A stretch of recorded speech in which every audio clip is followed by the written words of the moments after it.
Halo anak muda, hari ini kita akan belajar bagaimana menjadi konsisten.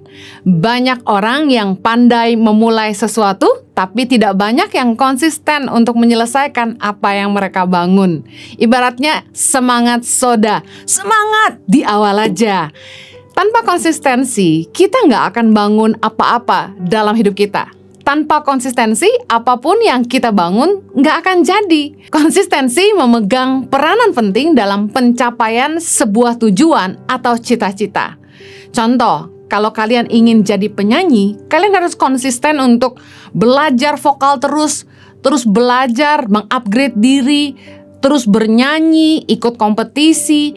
Mungkin nggak mudah, mulai dari RT dulu, kemudian mungkin kecamatan, kemudian baru ibu kota dan lain sebagainya. Nggak mungkin orang membangun apa-apa tanpa konsistensi memulai dari yang kecil. Ada orang yang ingin fasih belajar bahasa Inggris, tapi nggak mau konsisten untuk ngafalin vocabulary, nggak mau konsisten untuk banyak mendengar, listening, kemudian banyak baca, banyak ngafalin grammar dan lain sebagainya. Untuk membangun sesuatu dalam hidup ini dibutuhkan konsistensi. Waktu Kak Heni memulai pelayanan Yayasan Tangan Pengharapan yang hari ini memberi makanan bergizi buat 6.000 anak di seluruh Indonesia dan juga pendidikan bagi mereka, Tuhan itu kasih ayat ke Kak Heni dalam Galatia 6 ayat 9-10 yang berkata gini, "Janganlah kita jemu-jemu berbuat baik, karena apabila sudah datang waktunya, kita akan menuai jika kita tidak menjadi lemah. Karena itu, selama masih ada kesempatan bagi kita, marilah kita berbuat baik kepada semua orang, tetapi terutama kepada kawan-kawan kita seiman." Ayat ini diawali dengan kata, janganlah kita jemu-jemu. Bicara soal konsistensi dalam mengerjakan sesuatu. Panggilan Tuhan dalam hidup Kak Heni adalah menolong orang miskin. Dan tentu namanya nolong orang itu nggak selalu mudah. Justru Kak Heni belajar bahwa orang yang kita tolong itu justru kadang-kadang membuat kita jengkel. Mereka tuh ditolong kayak kita yang maksa mau nolong gitu. Tentu kalian tahu bahwa tidak semua orang yang kita bantu membalas kebaikan kita dengan kebaikan, tapi seringkali justru mengecewakan.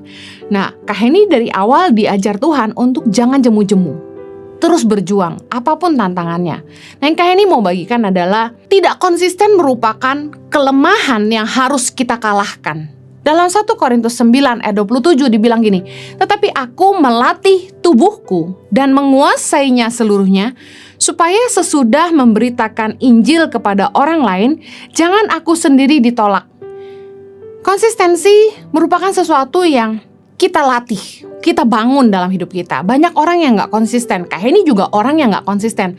Orang-orang yang berjiwa seni, kreatif, biasanya moody, ya. Kalau happy kerja, nggak kerja gitu ibaratnya. Nah, bicara konsisten, perlu melatih diri. Kita melatih diri kita dan kita yang menguasai tubuh kita. Tubuh kita mengerjakan apa yang kita suruh. Nah, butuh waktu untuk melatih diri supaya konsisten. Kita dapat mengalahkan inkonsistensi dengan melatih diri kita untuk tekun. Tekun ibaratnya kayak membangun sebuah kebiasaan. Contoh katanya, untuk membangun sebuah kebiasaan itu kita harus melakukan sesuatu 22 kali lalu itu akan jadi kebiasaan. Nah, kita perlu melatih diri untuk melakukannya terus dan terus. Contoh, konsisten buang sampah pada tempatnya.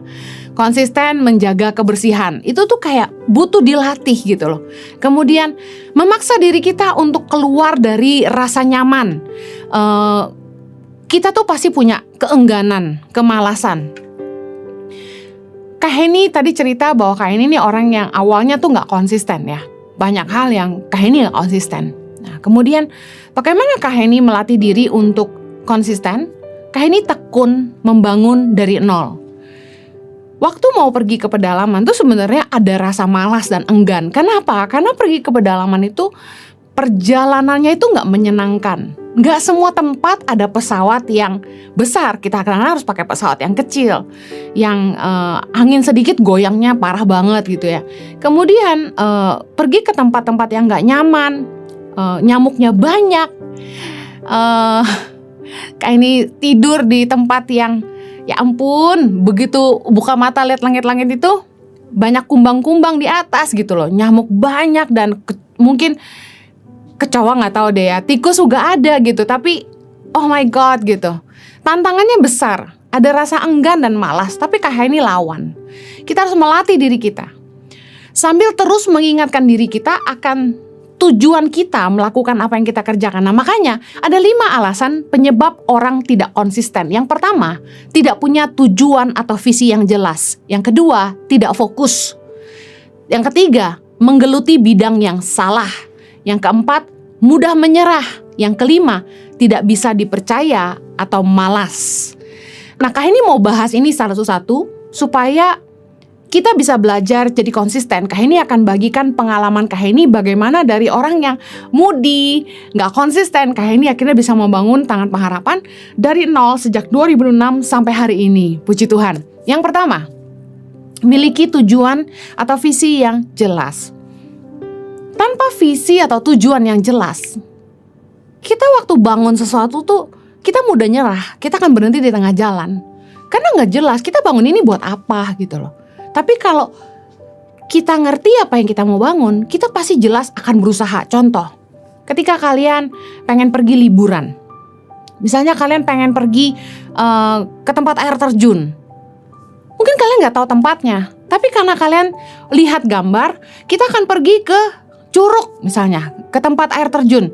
Jalannya kemana ya? Mulai cari di Google, kemudian kalian akan berusaha untuk tanya orang. Pokoknya berusaha untuk bisa sampai ke sana apapun caranya. Kenapa? Kalian punya tujuan yang jelas. Kalian tahu kalian mau kemana. Nah bagaimana kita bisa punya tujuan yang jelas dalam hidup kita? Tanya sama pencipta kita. Yohanes 15 ayat 5 berkata gini, Akulah pokok anggur dan kamulah ranting-rantingnya.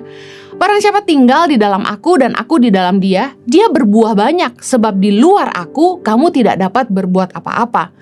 Kak ini belajar gini, segala sesuatu yang kita bangun dalam hidup ini, kalau bukan visi dari Tuhan, kita gak akan punya pegangan. Karena kita tahu ini dari Tuhan, kita akan berjuang apapun resikonya.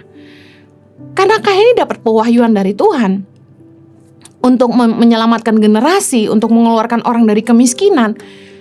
Banyak tantangan yang Kak Heni harus lewatin selama kurang lebih 15 tahun ini. Tapi Kak Heni terus berjuang gak patah semangat.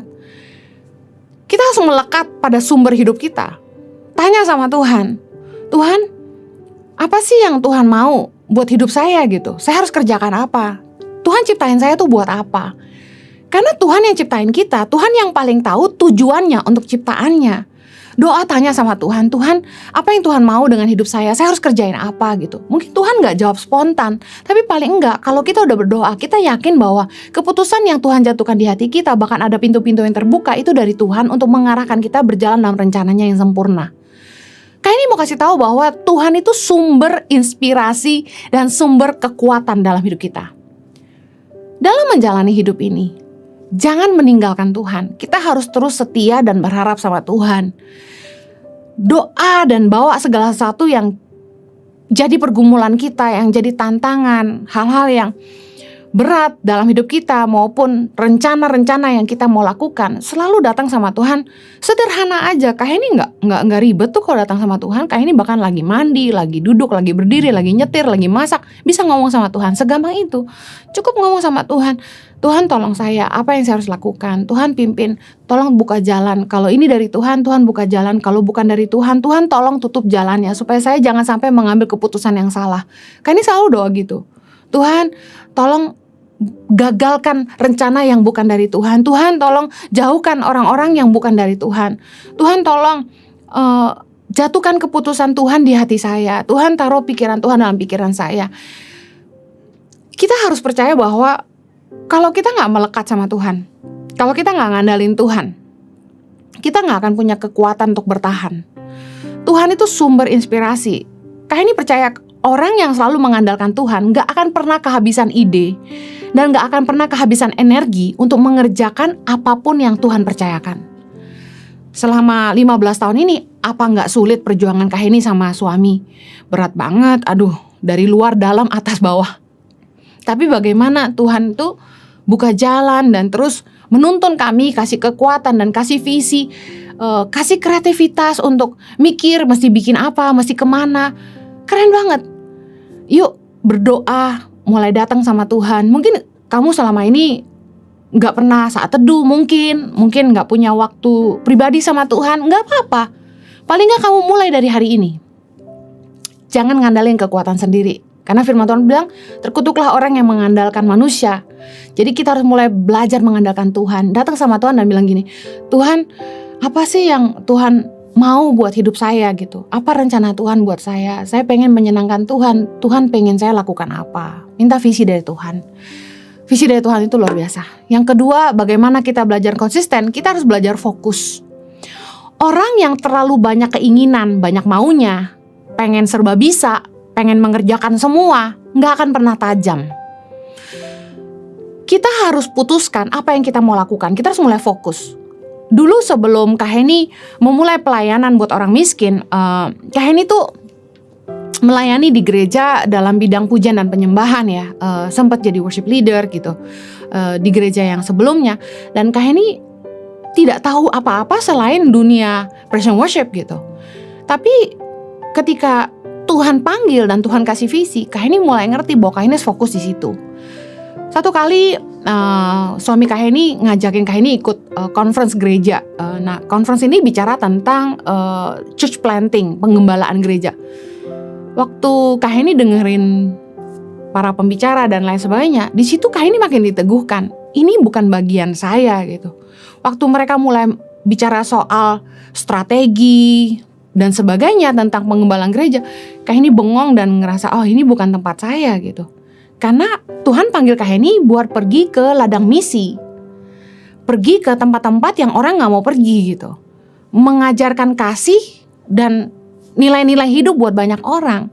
Kalau bicara soal ngatur asyir, ngatur praise and worship, ngatur persembahan dan sebagainya, itu kayaknya bukan bagian Kak Heni. Nah, kita harus mulai fokus gitu, apa yang jadi bagian yang memang Tuhan percayakan buat kita. Kita nggak bisa melakukan semuanya, kita nggak akan tajam di situ. Contoh Kak Heni bisa nyanyi, tapi Kak Heni bukan penyanyi. Kak Heni nggak bisa maksimal di situ. Banyak orang lain yang jauh lebih bagus, jauh lebih tajam. Memang mereka dilahirkan jadi penyanyi. Kita tahu lah kalau ada orang-orang yang memang wah tajam di situ dan ya memang dia itu. Nah, kita harus mulai ngerti kita apa, fokus kita apa. Pilih dan pilah siapa yang kita dengar. Kita nggak harus dengar semua orang. Jangan dengerin orang yang nggak membuat kita makin tajam, malah makin burem gitu. Langkah kita makin gak jelas. Justru dengerin orang-orang yang membuat kita makin tajam di situ. Pilih dan pilah apa yang kita baca gitu ya. Kalau memang seperti contoh Kak Heni, pelayanannya orang miskin, ya udah Kak Heni bacanya buku-buku tentang strategi mengeluarkan orang dari kemiskinan, bisa contoh gitu. Nah, kemudian pilih dan pilah buku apa yang kita baca, apa yang kita belajar ya. Nah, waktu kita tuh berharga dan uang kita terbatas. Jangan sampai kita mengerjakan hal-hal yang gak mempertajam dan gak bangun apa-apa ke depan, gak sesuai dengan visi yang Tuhan taruh dalam hidup kita. Akibatnya waktu kita habis dan kita gak menyelesaikan apa yang Tuhan suruh gitu loh. Nah, percayalah kalau Tuhan mempercayakan sesuatu, ini yang Kak Heni belajar. Jangan fokus selalu ingin langsung yang besar. Mulailah dari yang kecil. Hanya orang yang bisa setia dalam perkara kecil yang akan dipercaya Tuhan perkara-perkara yang besar. Lukas 16 ayat 10 bilang gini, barang siapa setia dalam perkara-perkara kecil, ia setia juga dalam perkara-perkara besar. Dan barang siapa tidak benar dalam perkara-perkara kecil, ia tidak benar juga dalam perkara-perkara besar. Kak Heni pengen cerita. Awal mula Kak Heni pelayanan, Kak Heni kan kasih makan 5 anak yang tidak sekolah waktu itu di Bandung. Kak Heni sama suami dapat kerjaan di Bandung, suami kerja, Kak Heni di rumah ngurus anak 2. Kak Heni pakai uang kami sendiri untuk kasih makan anak-anak itu. Dan kemudian datanglah 8 orang, 10 orang, 12 orang, 15 orang.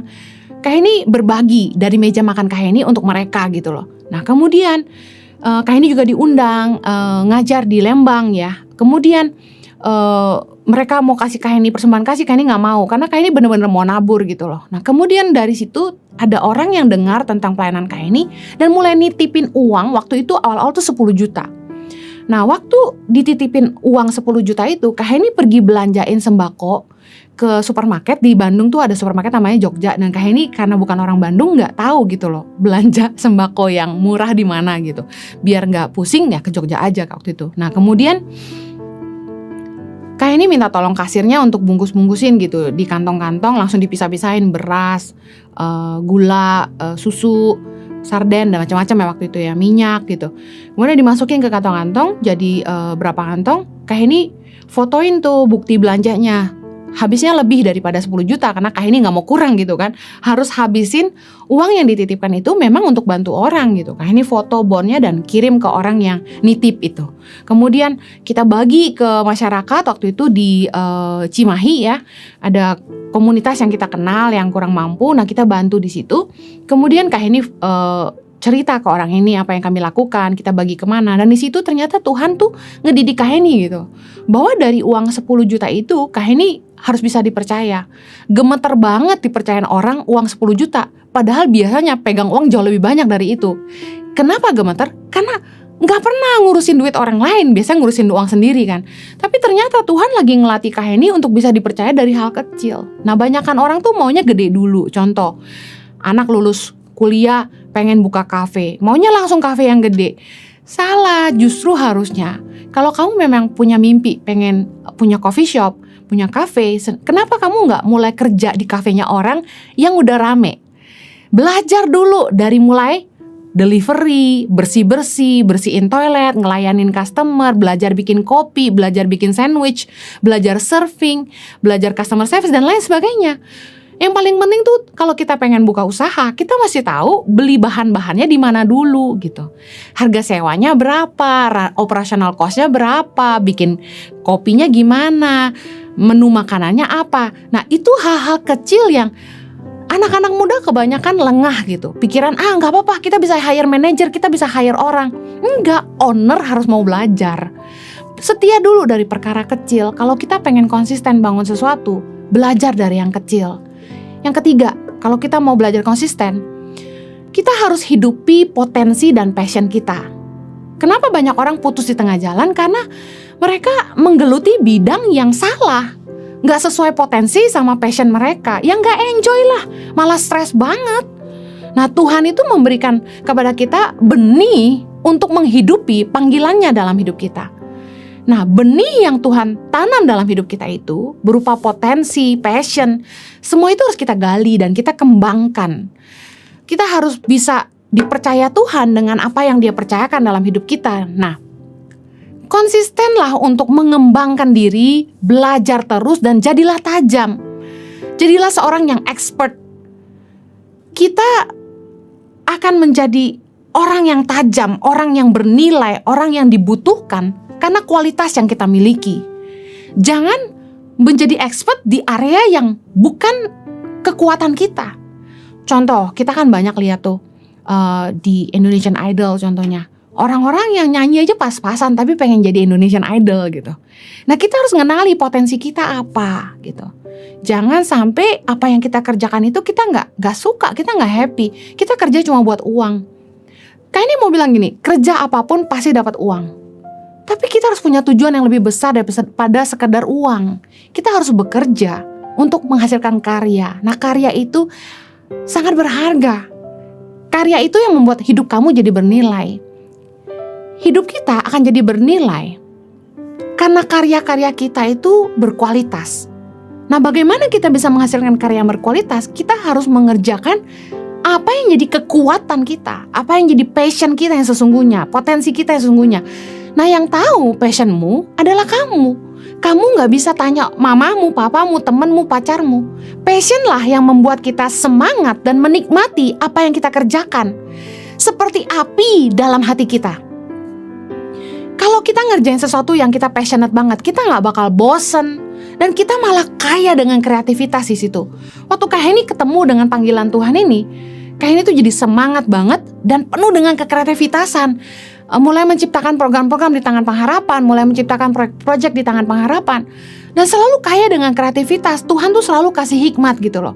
Bahkan sampai ke SOP, bagaimana mengerjakan ini dan itu, strateginya, targetnya, semuanya Tuhan pimpin. Kalau memang itu yang Tuhan percayakan dalam hidup kita pasti akan tajam di situ. Yang keempat, bagaimana kita konsisten? Jangan mudah menyerah. Orang yang mudah menyerah ketika menghadapi tantangan, nggak akan bangun apa-apa. Ayo miliki fighter mentality. Orang yang mau berjuang. 1 Korintus 16 ayat 9 bilang gini, sebab di sini banyak kesempatan bagiku untuk mengerjakan pekerjaan yang besar dan penting, sekalipun ada banyak penentang. Membangun sesuatu tidak mudah, pasti banyak tantangannya. Entah halangan keuangan, orang-orang yang gak dukung kita, orang-orang yang menjegal kita, iri hati sama kita.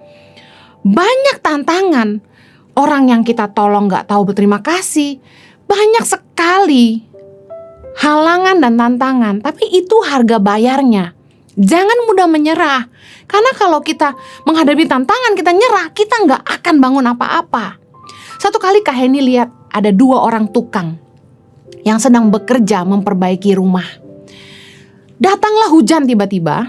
Kemudian Kak Heni perhatikan, tukang A begitu hujan, dia berteduh. Dia gak kerja lagi.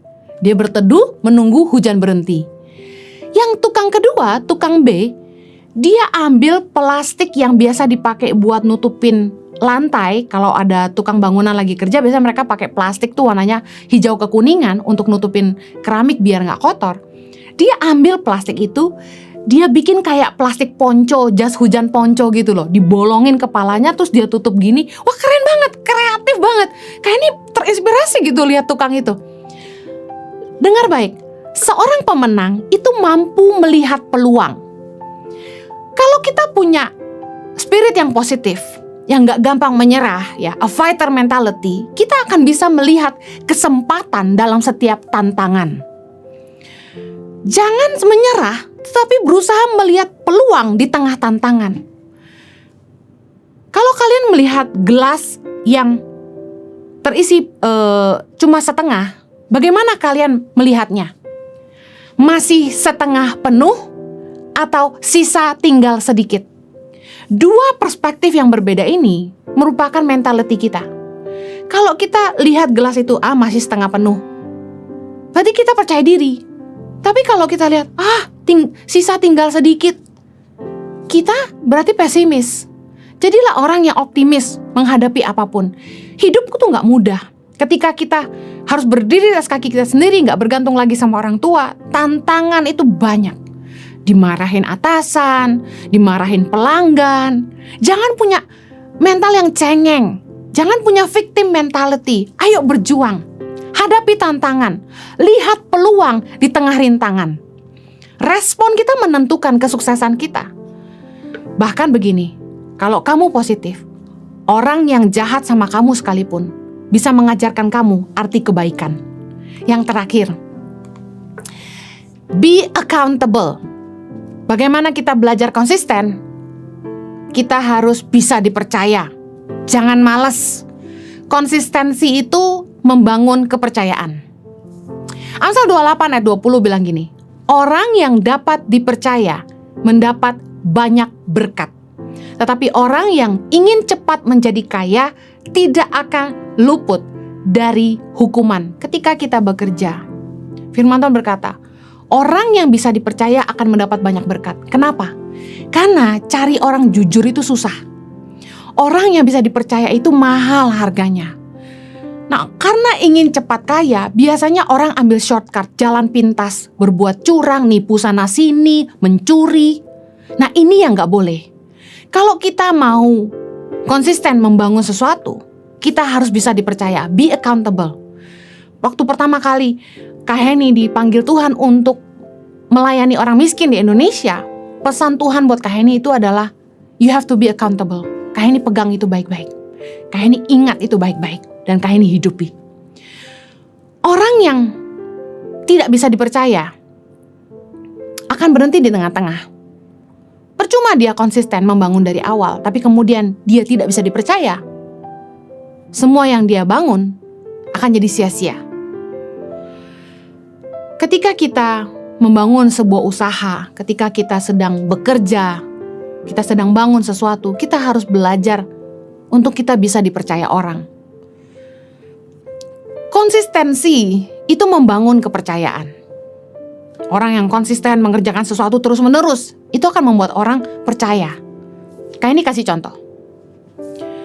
Jangan sehari jualan, sehari tutup. Misalnya kita suka nih makan bakso si Abang A contohnya gitu. Kita pergi ke sana, udah jauh, udah macet, udah cari parkirnya susah. Begitu kita dapat parkir, kita turun, ya tutup. Kita besok datang lagi, buka. Besok datang lagi, tutup. Gak jelas gitu loh. Kalau orang tuh gak punya konsistensi, orang jadi gak percaya. Ini gimana sih? Sebentar buka, sebentar tutup. Kemudian, baru kerja, dapat uang, pulang. Nah, ini mentalitas orang-orang yang kita sering temukan. Mentalitas kayak gini nih yang gak kaya-kaya gitu ya. Baru kerja, dapat uang sedikit, libur. Baru kerja dapat uang, misalnya bayaran tukang deh contohnya, kan mingguan tuh misalnya. Dapat uang, pulang. Kerja seminggu, pulang seminggu. Kerja seminggu, pulang seminggu. Selain gak kaya-kaya, gak konsisten, gak bangun apa-apa gitu. Hidupnya ya begitu-begitu aja terus. Kita harus belajar konsisten dalam kerja keras. Mari kita lihat sama-sama ayatnya. Pengkhotbah 11 ayat yang ke-6. Taburkanlah benihmu pagi-pagi hari, dan janganlah memberi istirahat kepada tanganmu pada petang hari, karena engkau tidak mengetahui apakah ini atau itu yang akan berhasil, atau kedua-duanya sama baik. Artinya apa? Kita harus kerja keras. Sebelum apa yang kita bangun itu jadi, jangan berhenti. Coba terus, kan kita nggak tahu apa yang mana yang berhasil. Jalanin dulu. Kerja keras dulu, konsistenlah dalam kerja keras. Jangan malas. Orang tuh gak bakal konsisten kalau dia malas. Hal yang kedua soal membangun kepercayaan, kita harus konsisten dalam kualitas. Kalau bikin masakan atau produk, jangan satu kali enak, lain kali gak enak. Satu kali dikirim barangnya bagus, satu kali lagi dikirim barangnya gak bagus. Orang gak bakal percaya sama kita. Kita harus konsisten dalam kualitas. Kita nggak akan mungkin berhasil kalau kita nggak konsisten dalam menjaga kepercayaan. Konsistenlah dalam kualitas, karena kepercayaan orang itu sangat mahal. Amsal 22 ayat 1 bilang gini, nama baik lebih berharga daripada kekayaan besar. Dikasihi orang lebih baik daripada perak dan emas. Banyak orang yang jualan barang yang sama. Tapi kenapa orang akan beli sama kita? Karena nama baik. Orang bisa percaya sama kita. Barang yang kita jual asli. Orang akan balik lagi sama kita. Mungkin orang lain jual lebih murah. Mungkin ada yang jual lebih mahal, untung satu kali, tapi habis itu orang gak balik lagi. Apa artinya? Justru hubungan yang berkesinambungan itu yang mendatangkan keuntungan yang sebenarnya. Makanya dibilang nama baik lebih berharga daripada kekayaan besar. Kepercayaan itu sangat mahal. Perusahaan-perusahaan malah berani bayar mahal untuk sebuah kepercayaan, untuk branding. Ada pepatah yang berkata, tak kenal maka tak sayang. Tujuan branding tuh gini, supaya orang itu familiar. Kenal jadi ngerasa aman. Kan kita lebih merasa aman kalau kita kenal merek produk tertentu ya kan. Banyak di supermarket itu kalau kita lihat bentuknya sama, tapi mereknya beda. Yang kita pilih pasti yang kita udah kenal. Nah, familiarity ini yang membuat orang merasa aman. Nah, untuk inilah perusahaan-perusahaan itu berani bayar mahal untuk namanya branding, membangun kepercayaan publik gitu kan. Nah, nama baik atau kepercayaan publik ini sangat mahal. Begitu dirusak akan menghancurkan semua jerih payah. Kita udah konsisten bangun sesuatu, tapi kita nggak jaga kepercayaan, nggak jaga nama baik, pasti rusak. Makanya kenapa saingan-saingan nggak sehat antara brand satu dengan yang brand lain adalah mereka saling menjatuhkan. Supaya begitu orang dirusak nama baiknya, hancur perusahaannya. Nah, perusahaan lain itu yang kemudian lebih maju. Yang terakhir, kita harus konsisten dengan perkataan. Jadilah orang yang perkataannya bisa dipegang. Kalau orang nggak bisa pegang perkataan kita, mereka nggak akan bisa percaya sama kita. Jangan gampang berjanji sama orang, karena perkataan kita ini sangat mahal. Apa yang kita ucapkan harus kita tepati. Jangan sampai orang nggak bisa percaya lagi sama kita, gara-gara kita nggak bisa pegang perkataan kita. Janji harus ditepati. Kak Heni berdoa agar anak-anak muda malam hari ini kalian semua belajar bagaimana jadi konsisten supaya apapun yang kalian bangun ke depan akan jadi. Kalau ingin besar harus belajar konsisten dalam perkara kecil. Tuhan berkati, mari kita berdoa. Bapa di sorga, tolong anak-anak muda supaya mereka belajar konsisten dari sejak muda. Melatih diri mereka Tuhan untuk membangun sesuatu dengan konsisten. Tidak mudah menyerah, tidak malas. Tuhan berkati, kiranya Tuhan buka jalan buat anak-anak-Mu yang butuh hikmat untuk buka usaha, untuk cari pekerjaan. Tuhan buka jalan buat mereka. Pimpin mereka Tuhan seperti Engkau telah memimpin hamba-Mu. Berkati anak-anak-Mu dimanapun mereka berada. Demi nama Yesus kami berdoa. Amen.